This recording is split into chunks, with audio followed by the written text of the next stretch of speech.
The rescue story you would not watch is the one that will not have a shocking thumbnail that will make you go wow. It will not have a dramatic title in capital letters and exclamation marks. It will not contain shocking words like maimed, neglected, and starved. The rescue story you would not watch is about the average rescue dog, the one that is abandoned every day on the streets or at an overcrowded shelter's door. The one that was born and raised on the streets, but loved humans too much, followed them around, chased cars, and begged for some love. The average rescue dog does not have a story that can go viral. Not because it's not sad enough, but because nobody was holding a camera while they picked him from the street, soaking wet, trembling in fear, running after his owner's car. The average rescue dog did not get sick enough to make an awe-inspiring recovery afterwards and collect shares, likes, and God bless yous. He wasn't starved, he wasn't abused, at least not in an obvious way for someone to make a video out of it. He was never run over by a car, or if he was, nobody filmed him bleeding and crying on the examination table. Don't get me wrong, I probably wouldn't watch the average rescue dog's story either. But let's say I made a video of it and published it for the world to see. Let's say that since all I have is footage of the dog today, a voiceover or subtitles described its past, explaining how she burned her paws on the hot pavement while she was chasing the car and the people she adored for miles until she was too exhausted to go on. But nobody photographed her burned paws. Nobody filmed her running desperately on the street. Nobody has any footage as gruesome and as heartbreaking as the one you would expect to see. Would this video be a success? Probably not. The rescue stories that go viral are usually the ones in which the dogs are suffering on camera, crying from the pain, trembling on the examination table, emaciated, mangy, bleeding, mutilated. It's almost as if all of us, the animal lovers, the ones following rescue websites and Facebook pages, want to see the dogs suffer before they get better. Just hearing about it does not do any good. We actually need to see it in order to like it, share it, and remember it. I know that, of course, none of us wants to see any dog suffer. But if we only tend to share the stories of the ones who suffered on camera, the result is basically the same. We encourage websites, rescuers, and charities to focus on the most visibly horrific of all stories and undermine the rest.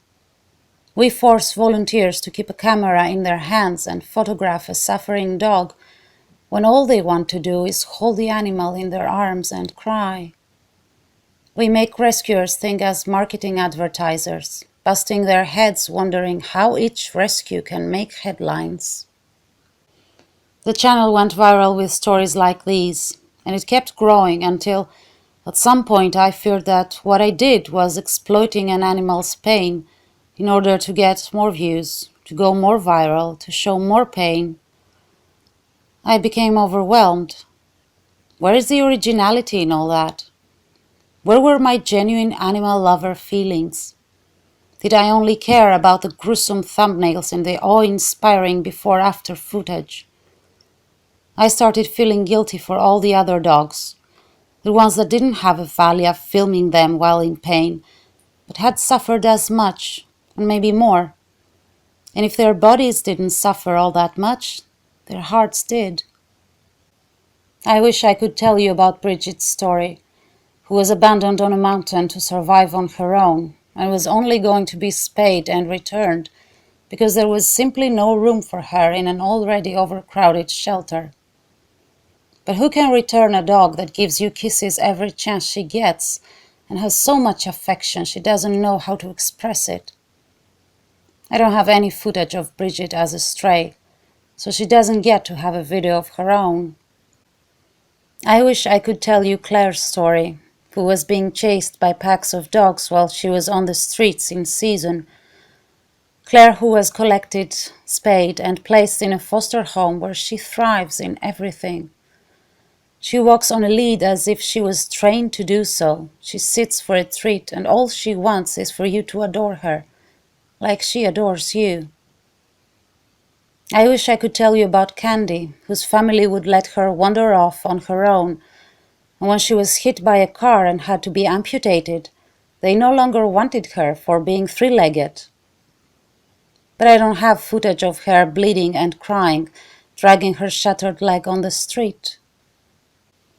I wish I could tell you about Pirate, my sweet, loving Pirate, who almost lost his life because of human lies.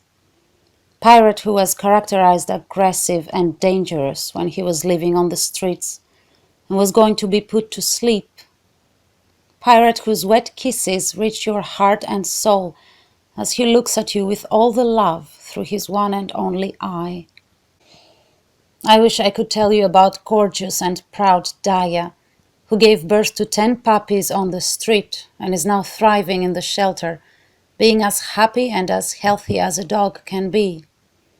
Daya who sits for a treat, who loves to swim in the lake and roll in the grass, and who tries to enjoy every single moment of affection you are willing to give her, as if this will be her last chance. I wish I could tell you about Evo, who had his ears mutilated and was begging for some attention in a village somewhere, surviving without a tongue. About Daphne, who was starved to the point where she was unrecognizable a year ago. And about Elias, my sweet beloved Elias, who is not the best looking dog for most people, but who has the most beautiful, loving heart. Elias who came broken, on the brink of death, with his skin eaten away by that horrible, horrible mange. But nobody filmed Elias when he looked so terrible. I don't even have a photo of him from back then, so he never made headlines, and he never will. I am not trying to underestimate the inspiring rescue videos we all like, share, and cry about. But the bottom line is that for every suffering dog you see shared and reshared over and over again, there are dozens of dogs like him that the charity could not promote as much. Their stories are just as sad. Their hearts were broken and their spirits were crushed. They just never went viral. They are just as awesome, just as deserving, just as in need of a home.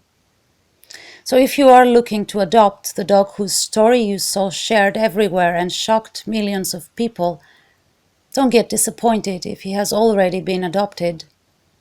Don't look for the next viral story to send an adoption request.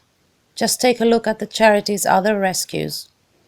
They never made headlines, but being deprived of a forever home because someone wasn't holding a camera while they were suffering on the streets is just unfair.